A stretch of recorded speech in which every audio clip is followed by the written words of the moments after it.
Hey guys, and they messed it up. They completely messed it up. The ending of Dexter. It kind of affects the whole show now because Dexter was like, one of my favorite shows of all time, and it was really season 8 that just was probably the worst season.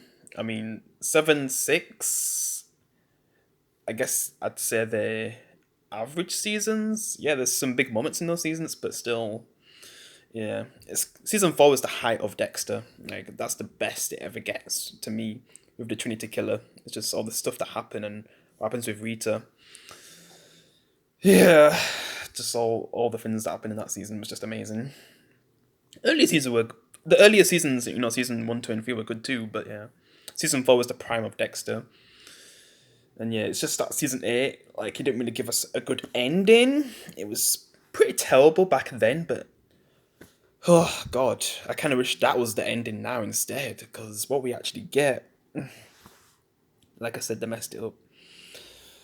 Oh, you could have given us something so much better. I was predicting how it was going to end, which, Harrison basically escapes. Maybe he blames everything on Dexter, and Dexter either goes to prison or dies. But, spoilers, I'm going to say what actually happens. So yeah, Harrison does escape, and I just can't believe I'm even gonna say this. Dexter dies, but not. He doesn't just die. He dies a villain, which is something that I never wanted to see. If Dexter was ever gonna die, oh god, this ending just and Dexter's final choice to kill Logan, that cop. Ugh, it just made him a villain at the last moment. It's just the way how they did those last few minutes, man. Ugh. Dexter just becomes a full villain in that moment. Yeah, his dark passenger just consumes him in that moment when it sort of started when he started killing again because it feels like he finally found peace and then starts killing again. His son gets mixed into the picture, just everything. Yeah, makes his dark passenger even worse than it ever was really. I mean, because Dexter's accidentally killed innocent people, before, but he didn't ever mean to, because he basically breaks Logan's neck, which. Okay, so what happens at the beginning is that, Angela finally arrests Dexter, and he gets charged for Matt's murder, which I have no idea who even still revealed that. I was thinking it was Harrison, but I don't think it was now. Yeah, I don't know. Unless that was Kurt. I don't know. Was that Kurt and that was his plan? Like, yeah. Because I was thinking, like, maybe if he didn't kill Kurt, he'd look more in the one, and yeah, I just don't know. How would things be different if he didn't kill Kurt? Yeah. Or if he never told Harrison anything, really. But then again, I just don't know what would actually happen, though. Say if he never told Harrison and he never killed Kurt, would things be even worse? Like, he wouldn't be able to bring his son with him, he would just have to run away, basically.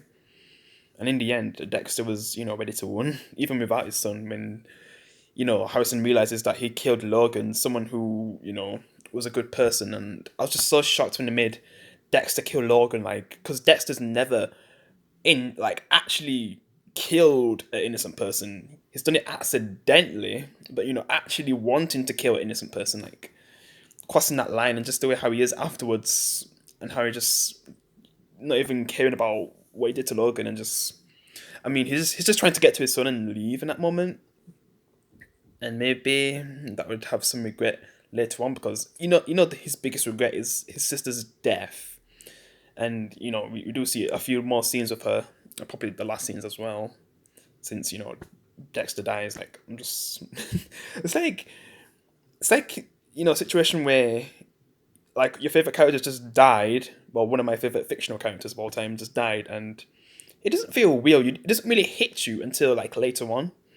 I mean, Glenn's death, like in The Walking Dead, I felt that a lot because of how brutal it was. Dexter's death is different because I'm kind of disappointed at the same time with how they ended things for his character.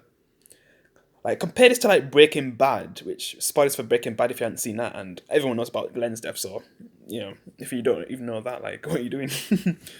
But yeah, spoilers for Breaking Bad. So yeah, look how they ended things for Heisenberg. Walter White. Like, yes, he dies a monster, but he still got to get what he wanted at the end. Like, because this is the path that he chose to take, and it was what he wanted at the end. Because he said he liked it. Yeah. So he kind of died in the way how he wanted to die, really. Yeah, while also being killed by his own weapon, which he massacres like the rest of the villains, and basically takes out everyone and saving Jesse.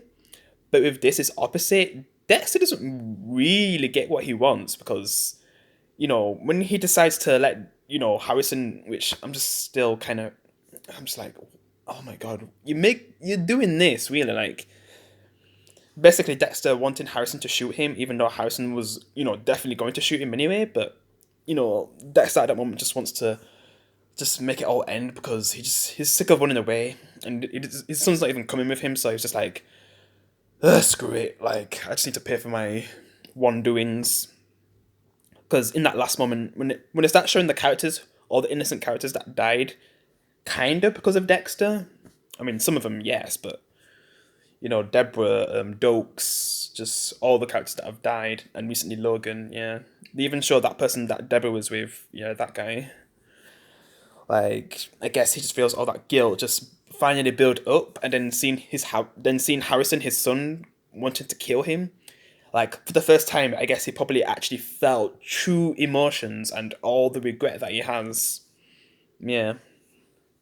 And then, Dexter tells him how to, load the gun properly and everything, and Harrison kills him. I'm just like, really? And then, Angela. Because basically before that moment, Dexter reveals, Kurt's place where he killed all those girls, because that's something that she's been focused on more than everything that's been happening with Dexter, like, building that case, because that's what she's wanted a lot more because of her friend who was killed, like, being a part of the murders, and man, her reaction to all those murders. Yeah. Oh man. She even contacts Angel about Dexter being alive and stuff. We get to see a little bit of a reaction to Angel, but it's not good enough. I'm sorry. It's not satisfying enough. Like, the way how they did this, it's very disappointing. I wanted to see Dexter on trial, and maybe somehow he gets away with it. I don't know. I don't know how they would have done it. I don't know. It's just it's a mess what they decided to do, and yeah, I just don't know. Like, I guess Dexter still had the letter for Hannah if he ever sees her again, but Harrison reads it.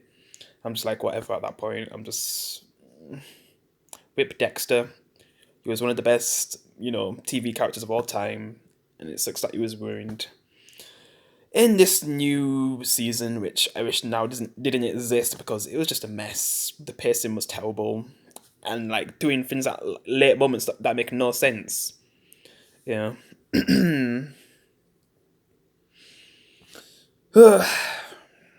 I don't know.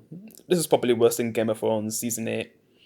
Like, if I ever watch that season again, I'm gonna be like, man, this was good compared to Dexter New Blood. Like, this is the worst thing I've seen in a long time now. Oh God, I need to watch Arcane again because I love that show, and I still need to review that as well. Yeah. Oh, what a way to end it. It sucks, but yeah. I guess I'll go stream now. Which, by the time I upload this, I think I might have already streamed, but yeah. What a way to end it. But yeah, guys, I'll see you in the next one. Peace.